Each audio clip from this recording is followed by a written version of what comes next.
রাঙামাটিতে সাম্প্রতিক পাহাড়ি বাঙালি সংঘর্ষের ঘটনায় কাজ শুরু করেছে সরকারি তদন্ত কমিটি। সকালে শহরের ক্ষতিগ্রস্ত এলাকা পরিদর্শন ও স্থানীয় পাহাড়ি বাঙালিদের সাথে কথা বলেন তদন্ত কমিটির প্রধান মোহাম্মদ নুরুল্লাহ নুরি।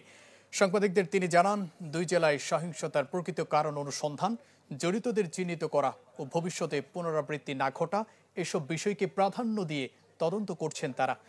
আগামী 14 দিনের মধ্যে প্রতিবেদন দাখিলের কথাও জানান তদন্ত কমিটির প্রধান।